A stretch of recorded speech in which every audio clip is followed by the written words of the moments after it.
Okay, so try natin speed test mga boss. Click natin. So mga 5 to 10 seconds mga boss, pwede nyo i-refresh yung inyong data. Okay, para ma-refresh yung inyong data mga boss. Yan. Kailangan nyo lang airplane mode. Yan. So makita nyo mga boss, yung ating ping ay nasa 18 lang. Dapat yung ping nyo mga boss 15 to 25 ms lang. Okay, tapos yung download nyo, yan, kahit pa paano pumapalo na siya ng 15 pataas. Pero sa atin nasa 46. Okay. Tapos yung upload natin, dapat nasa 10 pataas po yan. Pero kung makikita nyo naman, pumapalo siya ng 11. So, dapat pataas yan mga boss. Okay? So, pag ganyan mga boss, kayang-kaya na mag-play ng mga 12 hours video na naka 1080p at pwede rin po siya sa mga online games. Okay? So, ngayon, try natin siya sa YouTube. One eternity later. Play tayo sa YouTube. Okay? Hanapin natin yung 12 hours video na merong 1080p. Ito yung madalas kong i-play mga boss kasi naka 1080p na siya, tapos 12 hours video. So try natin yung 1080p, po-forward natin. Yan, kung makita nyo mga boss, ang bilis lang din, di ba? Nagpe-play kagad siya. So I hope na gumana po sa inyo tong video tutorial natin mga boss. Ulitin ko po, depende pa rin po sa location, okay, yung bilis o lakas ng ating internet. Nakadepende pa rin po. Hello mga boss, welcome back dito sa ating YouTube channel. Kumusta? Salamat nga pala sa walang sawa at patuloy na pagsuporta dito sa ating YouTube channel. Okay, so meron na naman tayong i-update sa inyo mga boss para po sa lahat ng mga gusto pong mapalakas yung kanilang internet. So pasensya na po, medyo nagiging busy lang po tayo. Okay, kaya madalang na lang po tayo mag-upload. Pero salamat po sa mga patuloy po na sumusuporta mula noon hanggang ngayon. So thank you po sa suporta ninyo. At yun nga po, babawi tayo. Okay, mag-upload pa rin po tayo. Okay, so ngayon mga boss, ako po pala ay naka talk and text. Ayan, ang promo ko po ay Unli Data. So sa mga wala pong Unli Data or gusto nyo pong makita kung may Unli Data yung inyong mga talk and text or smart, pwede nyo pong tignan sa dial *123 number sign. Okay, para malaman nyo po kung merong Unli Data o wala. So kapag merong Unli Data po yung inyong SIM card na talk and text, okay, congratulations po. Pero kung wala, pasensya na po kasi selected SIM lang po yung merong Unli Data. Okay, so yun nga po, nagbenta po ako, okay, ng, kasi 6 yung SIM card ko na merong Unli Data. So 4 po yung nabenta ko. So thank you po sa lahat ng mga bumili. So salamat po sa inyo. Okay, so yan mga boss, congratulations kung merong Unli Data yung inyong promo o SIM card. Ngayon kung wala, pasensya na po kasi selected SIM lang po yung meron yan. Okay, so ngayon mga boss, i-share ko sa inyo kung ano yung mga ginagamit nating APN. So ito yung bago natin ngayon. So punta tayo sa settings mga boss, connections, okay, mobile networks, then click natin tong access point names. Yan, so gagawa tayo ng panibago mga boss. Click natin yung add. Yan. So ito yung magiging name niya mga boss, Infinix APN 5G. Sorry, 5G. Yan. So mga boss, 5G ibig sabihin speed like a 5G po siya. Okay? So yung phone ko po ay 4G lang po. Baka kasi may magtaka pang 5G lang yung tutorial. So hindi po. Speed like a 5G po siya. Okay? So kaya 5G po siya. Yung phone ko po ay 4G supported lang, hindi po 5G. Okay? So try natin yung APN mga boss. Ito po yung kanyang APN, Infinix.internet. Yan, ayan po yung magiging APN natin. So click natin yung okay. Then dito naman tayo sa kanyang username mga boss. Ito po yung magiging username natin. Lagay nyo po dyan ay Infinix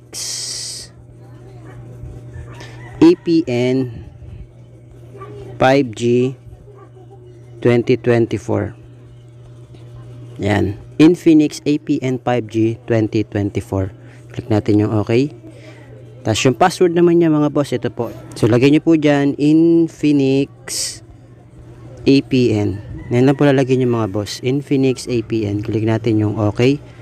Then yung magiging server natin mga boss, ito po yung lalagay nyo dyan, www.google.com. Okay, Yan na po ilalagay nyo dyan, www.google.com. Pangkalahatan na yung mga boss. Click natin yung okay. Tapos pagdating nyo dito mga boss sa kanyang authentication type, ilagay nyo lang po dyan PAP or PAP. Okay, ito po. Yan, click nyo yung PAP. Tapos yung default nya o yung APN type, naka-default lang po siya. Lagay nyo dyan default. Okay, so may mga cellphone na kailangan i-type nyo na lang po. Kung i-click lang, pwede nyo naman i-click lang. Okay, so sa ating kasi nakalagay na po, naka-default na. Okay, so click natin yung okay. Tapos yung kanyang APN roaming protocol po, naka IPv4, IPv6. Click nyo lang po ito. Yan. And then yung kanyang APN roaming protocol, IPv4, IPv6 din po. Click natin yan. Okay. Tapos yung bearer nyo mga boss, lagay nyo lang po dyan unspecified. Okay. Pwede rin naman kung naka LTE ka. Okay. Click mo rin yung LTE. Pwede rin naman LTE lang. Okay. So sa atin kasi unspecified. Bakit po? Para po sa mga naka 2G, 3G, 4G, LTE at 5G. Okay? So click natin yung okay. Then, isi-save na po natin siya. Yan. So, lalagay natin mga boss or i-click natin yung ginawa natin na APN. I-click natin yan para siya na yung magiging default natin na APN. Ngayon mga boss, pwede nyo po siyang i-airplane mode. Okay? Ng 5 to 10 seconds. Okay? So, nakabukas yung hotspot ko mga boss dahil ginawa ko po siyang pang wifi. Okay? Bubuksan ko yung hotspot niya. Ayan, data po yung nakabukas. Okay? Nasa tabi niya ay wifi naka-off. So, nakabukas yung data at yung hotspot. Bakit po? Kasi shareable yung ating only data. So, pwede may connect yung tao dito sa bahay. Okay? So, 10 kami dito. Ngayon, nakakonect sila sa akin. Okay? So, try natin speed test mga boss. Click natin. So, mga 5 to 10 seconds mga boss, pwede nyo i-refresh yung inyong data. Okay? Para ma-refresh yung inyong data mga boss. Yan. Kailangan nyo lang airplane mode. Yan. So, makita nyo mga boss, yung ating ping ay nasa 18 lang. Dapat yung ping nyo mga boss, 15 to 25 ms lang. Okay? Tapos yung download nyo, yan, kahit pa paano pumapalo na siya ng 15 pataas. Pero sa atin, nasa 46. Okay? Tapos yung upload natin, dapat nasa 10 pataas po yan. Pero kung makikita nyo naman, pumapalo siya ng 11. So, dapat pataas yan mga boss. Okay? So, pag ganyan mga boss, kayang-kaya na mag-play ng mga 12 hours video na naka 1080p at pwede rin po siya sa mga online games. Okay? So, ngayon, try natin siya sa YouTube. Play tayo sa YouTube. Okay? Hanapin natin yung 12 hours video na merong 1080p. Ito yung madalas kong i-play mga boss. Kasi, naka 1080p na siya. Tapos 12 hours video. So try natin yung 1080p. Po-forward natin. Yan, kung makita nyo mga boss, ang bilis lang din, di ba? Nagpe-play kagad siya. So I hope na gumana po sa inyo tong video tutorial natin mga boss. Ulitin ko po, depende pa rin po sa location. Okay, yung bilis o lakas ng ating internet. Nakadepende pa rin po.